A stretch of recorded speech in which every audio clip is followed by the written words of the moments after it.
पूरी दुनिया को बताना चाहता हूँ, देश की जनता को बताना चाहता हूँ, हिंदुस्तान सनातन धर्म का मंदिर था। ये बाबर को मानते हैं लेकिन बाबर नामे को नहीं मानते और पत्थरबाजी करते हैं। मंदिर को तोड़ के मस्जिदें बनाएंगे। कोई ऐसी मस्जिद बताओ जिन्होंने नींव से अपनी मस्जिद बनाई हो। कोई ऐसा एक मस्जिद का नाम बता दो मुझे। कलयुग का जो डाउन होगा ना, अंत होगा, वो संभल से ही होगा। भगवान अवतार लेंगे, संभल से ही लेंगे। इस देश में संविधान इसलिए बचाया जाता है कि जो हमारे पुराने कुकर्म हैं उसके ऊपर पर्दा पड़ा रहे, इसलिए संविधान बचाओ।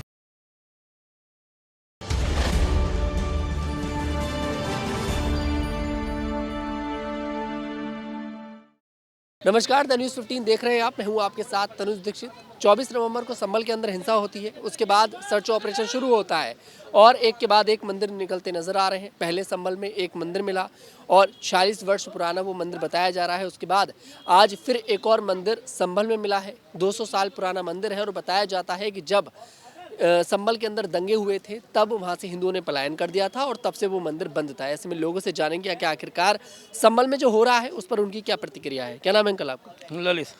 क्या मान रहे हैं आप संभल को लेकर, जिस तरह से एक के बाद एक मंदिर मिल रहे हैं, कुएं मिल रहे हैं, कुएं के अंदर मूर्तियाँ मिल रही हैं, क्या मानना है आप? देखिए, मैं आपको बताना चाहता हूँ, आपके माध्यम से पूरी दुनिया को बताना चाहता हूँ, देश की जनता को बताना चाहता हूँ, हिंदुस्तान सनातन धर्म का मंदिर था। जो सनातन धर्म के यहाँ उत्पत्ति है, भरत, जो शकुंतला लव कुश से वो हुआ था, भरत नाम से होता, इसका नाम भारत पड़ा था। पर क्या क्या आस्ते आस्ते सनातन धर्म लुप्त होता चला गया। लुप्त क्या, ख़त्म तो हो ही नहीं सकता। ज़िंदगी में सनातन धर्म हमेशा जिंदा रहेगा, आने वाले कई वर्षों तक रहेगा।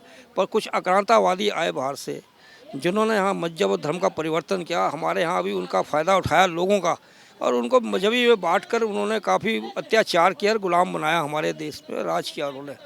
मुगल आक्रांतियों ने जो भी काम किया, उन्होंने अपना ही धर्म फैलाना चाहते थे वो लोग। उन्होंने अपने धर्म के लिए कई मंदिरों को, कई उनको उन्होंने तोड़ा और हिंदुओं को काटा, मारा, और उसके बाद वो लोग उन्होंने शासन किया। पर उनमें से कुछ ऐसे रह गए हैं लोग जो आज उनके गुण गाते हैं, उन्हीं आक्रांताओं के गुण गाते हैं। उनको ये नहीं पता कि हमारा जो डीएनए एक ही है, हम सब भारत वंश के, अगर भारत के हैं। वो सिर्फ बाहर के आए आक्रांता थे जिन्होंने किसी भी तरह का, उन्होंने किसी पे भी रहम नहीं खाया। तो मैं कहना चाहता हूँ, जो आपस में वो आक्रांता, जो राजा महाराजा आपस में वो थे, बटे हुए थे, उन्हीं का उन्होंने फ़ायदा उठा के राज किया। उसके बाद फिर अंग्रेज आए। अंग्रेज़ों ने भी भारत को खूब लूटा। सोने की चिड़िया थी भारत, तो एक हमारा, उसको इन्होंने बहुत लूटा। सोने के लेके बड़े जहाज भर भर के ले। किस लिए ले गया? कि हमारा, उसने देखा कि भारतवर्ष ऐसा संपन्न देश है, यहाँ के लोग आपस में जरी जरी सी बात में आपस में लड़ते बिगड़ते रहते हैं, इनको गुलाम बनाओ। और वो क्या करते थे अंग्रेज लोग? हमारे ही लोगों को आपस में लड़वाते थे, उसका फ़ायदा उठाते हैं।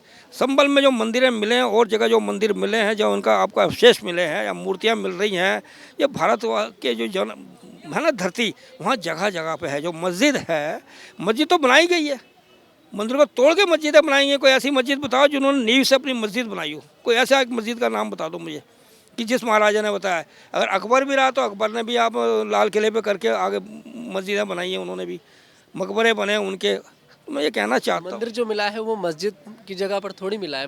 मंदिर तो देखिए अभी अलग जगह पर मिला है। आपकी बात बिल्कुल ठीक है, जगह पे मिला ना, पर वो तो शायद सनातन धर्म की मंदिर थी, जगह थी ना, वो तो मंदिरों की जगह थी ना। देखो, मंदिर भी काफ़ी बड़े बड़े एरिया में फैले हुए थे। जब आप कहीं कत्लेआम होता है, इतने 40-16 कत्लेआम हुए, जब मार के भगाया गया वहाँ से हिंदुओं को, पीड़ित हुए थे हिंदू बेचारे। देखो, एक असल में कहीं पर भी कुछ बात होती है, घटना घटती है, लोग भगदड़ मचा देते हैं, अपनी जान बचाने की हर लोग कोशिश करते हैं।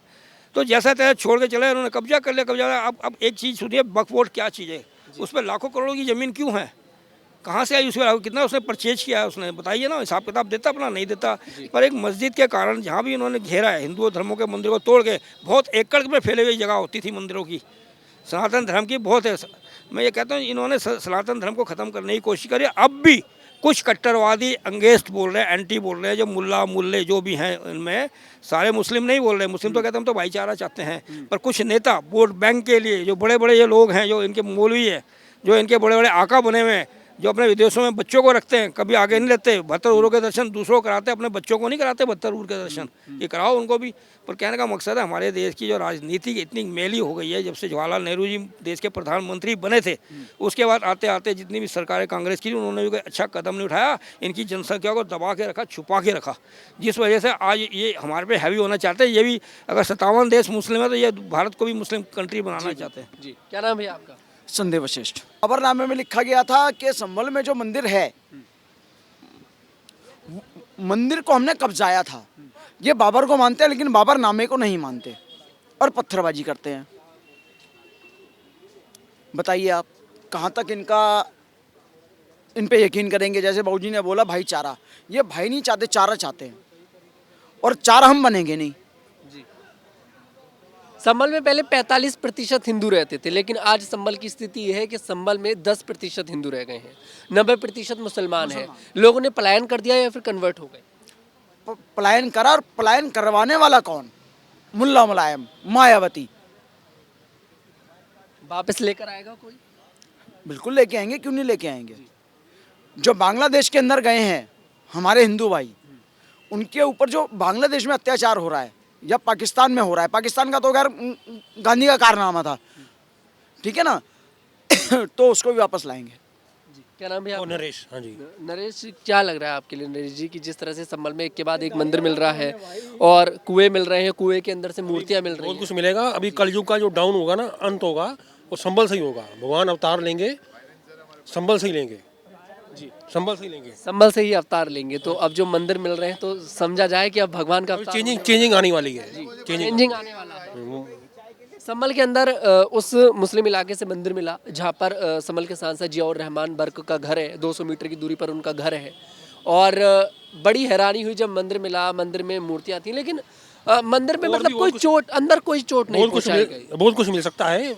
वहाँ ऐसे लोग भी हैं जो टैक्स नहीं देते, जो कहते हैं कल को कह देंगे जमीन ये अल्लाह की ज़मीन है। उनसे आयकर विभाग को ध्यान रखना चाहिए कि आयकर चोरी करते हैं, और आयकर विभाग को देखना चाहिए कि वो इनकम टैक्स खुद चोरी होता है ऐसे ऐसे इलाकों में। अच्छा, संभल हिंसा में जय श्री राम के नारे का बड़ा विवाद हुआ। कल विधानसभा के अंदर मुख्यमंत्री बोलते नजर आए कि जय श्री राम का नारा हम बोलेंगे, भारत में नहीं बोलेंगे तो क्या पाकिस्तान में बोलेंगे। इसमें आपत्ति क्या हो सकती है? बिल्कुल सही बोला उन्होंने। उसी पे सुप्रीम कोर्ट ने बयान दिया खुद कि सुप्रीम कोर्ट बोलना कौन सा अनौपचारिक है, जय श्री राम बोलना। उन्होंने, सुप्रीम कोर्ट ने बोला कि मस्जिद में जय श्री राम का नारा लगाना अपराध कैसे है। बात तो वही आ गई ना। फिर मस्जिद पर भी अप्लाई किया जा सकता है। हाँ तो बोलो आगे, अगर तुम्हारी औकात है तो बोलो, और यहाँ तो औकात है। मतलब आपने जैसे वही सुप्रीम कोर्ट ने बोला कि मस्जिद के अंदर जय श्री राम का नारा लगाना अपराध नहीं है, फिर मंदिर में भी अगर कोई आकर बोले कि अल्लाहू अकबर तो वो अपराध नहीं है? तो हाथ हो जाओ एक बार। ये हमारे यहाँ तो क्या बोलते हैं, महात्मा गांधी जी शुरू से ईश्वर अल्लाह तेरो नाम सबको सन्मत दे भगवान कराते रहे हैं, करते रहे हैं। हमने तो कभी विरोध नहीं किया, कभी कोई आपत्ति नहीं हुई। प्रॉब्लम ये है कि हमें आपत्ति इसलिए नहीं हो सकती कि हम मेंटली स्लेव हैं, ठीक है। हम दुनिया के ऐसे मुल्क में रहते हैं जहाँ हमारे लिए सबसे बड़ा धोखा हमें संविधान नाम की चीज़ पकड़ाई गई, ठीक है। उसके मैं रीज़न गिनाता हूँ। भैया, राम मंदिर 500 साल से चल रहा है। संभल की घटना अभी आपके सामने आई, जामा मस्जिद। हमारे यहाँ पढ़ाया गया मुगल तो महान थे, वो यहाँ पे बसे, आर्किटेक्ट बनाया, हमारे देश की जीडीपी ग्रो की, बहुत कुछ किया, पूरे देश पे शासन किया, भारत को एकजुट किया। ये इनकी अच्छाइयाँ हमें पढ़ाई गई। भैया, जिनका पूरे भारत पे शासन था, ठीक है, उनको क्या मस्जिद बनाने के लिए जगह नहीं थी? ऐसा कौन सी बीमारी थी कि उनको जो भी मस्जिद उनकी बनाई गई है सब हमारे मंदिर को तोड़ के बनानी पड़ी? जी, ठीक है। एक ऐसा रूलर, अच्छा रूलर कैसे हो सकता है जो एक धर्म के विशेष मंदिरों को तोड़ के उसके ऊपर अपनी मस्जिद बनाता, और ऐसी मस्जिद बनाता जो सामने से दिखती है कि भैया ये मंदिर है, देख लो कि ये मंदिर दिख रहा है, हम तुम्हारे ऊपर बनाएंगे। उनको हमारे देश में महान बताया जाता है। हमारे देश का संविधान बन के तैयार होता है, प्राइम मिनिस्टर चुना नहीं जाता, उसके पहले अमेंड कर देता है। हमारे देश की कोर्ट इतनी महान है कि वो तुरंत जस्टिफाई कर देती है। भैया, ये वो संविधान है जो ये कहता है कि आप अपने लीगल राइट नहीं ले सकते, आपको भाईचारा निभाना, भले ही आप उसके लिए चारा बन जाइए, ठीक है। दूसरी बात, यहाँ जो प्रॉब्लम आ रही है हमारे देश में, एक वर्शिप एक्ट लाया गया जिसने ये जस्टिफाई किया कि भैया आज के बाद आप अपने मंदिरों की बात नहीं कर सकते। हमारे देश में इतनी प्रॉब्लम की जड़ जो है वो सारा संविधान से शुरू होती है, उस पर कोई बात नहीं कर रहा। जो सुप्रीम कोर्ट में कहा गया कि भैया अगर मस्जिद में जय श्री राम को नारा लगाया गया तो वो क्रिमिनल नहीं है, ये तो एक कोइंसिडेंस है। कल यही बात तो योगी आदित्यनाथ जी ने भी कही थी। भैया, एक पक्ष जो है वो आप जय श्री राम बोलेंगे, ठीक है, वो तुरंत पत्थर ईंट लेके गोली चलाने लगेगा, ठीक है, लेकिन वो अल्लाह अकबर बोलेगा आप कुछ नहीं करेंगे। ये तो हमारे देश का तमाशा चल रहा है, ठीक है। पब्लिक को समझना होगा और इस बात को जस्टिफाई करना होगा कि जो हमारे साथ हिस्टोरिकल इनजस्टिस हुआ है उसका डिसीजन जल्द से जल्द होगा। ये तभी पॉसिबल है जब ये घिसे पीटे संविधान को बदल दिया जाए। मजे की बात यह है कि जो लोग कह रहे संविधान बचाओ, क्यों बचाओ भैया? 1974 में जो संभल दंगा हुआ था उसके अपराधियों को सजा न मिलने पाए इसलिए संविधान बचाओ। साहबानों को कोर्ट से जस्टिस मिल जाता है, उस फैसले को पलट दिया जाता है, इसलिए संविधान बचाओ। 1980 की इलेक्शन के बाद इंदिरा गांधी मोरली रात को बैठ के 9-10 स्टेट गवर्नमेंट को बर्खास्त कर देती है मोरली कि भैया तुम चुनाव हार गए इसलिए तुम्हें सत्ता में बने रहने का अधिकार नहीं है, इसलिए संविधान बचाओ। या इसलिए संविधान बचाओ कि आपको कोई राइट ना दिया जाए, इसलिए संविधान बचाओ, ठीक है। आप कोई गलती करिए, ठीक है, आरक्षण 10 साल के लिए दिया गया था, आज तक चालू है, इसलिए संविधान बचाओ। भैया इस देश में संविधान इसलिए बचाया जाता है कि जो हमारे पुराने कुकर्म हैं उसके ऊपर पर्दा पड़ा रहे, इसलिए संविधान बचाओ। अच्छा जी, अब क्या लग रहा है आपके लिए अभी और क्या क्या मिल सकता है संभल के अंदर? जामा मस्जिद का विवाद भी है, जामा मस्जिद को लेकर क्या विचार है आपके? अभी कुछ कह नहीं सकते, अभी देखते रहिए क्या होता है। बाकी दिल्ली के हिंदुओं को थोड़ा अलर्ट हो जाएं, क्योंकि अखिलेश यादव जी और केजरीवाल जी ने हाथ मिला लिया है। समाजवादी पार्टी, आम आदमी पार्टी को दिल्ली में विधानसभा चुनाव में समर्थन दे रही है। थोड़ा दिल्ली के हिंदू जाग जाएं जी, नहीं तो पछताएंगे। जी जी बिल्कुल। अब ऐसे में देखते हैं कि आखिरकार संभल का जो मुद्दा है और वो कितना गर्माता नजर आएगा। एक के बाद एक वहाँ मंदिर मिलते नजर आ रहे हैं। अब अपने आप में ये संभल जो है उत्तर प्रदेश का एक केंद्र बिंदु बन चुका है। सभी की नज़र संभल पर टिकी हुई है। सभी लोग देखना चाहते हैं कि आखिरकार संभल का इतिहास क्या था।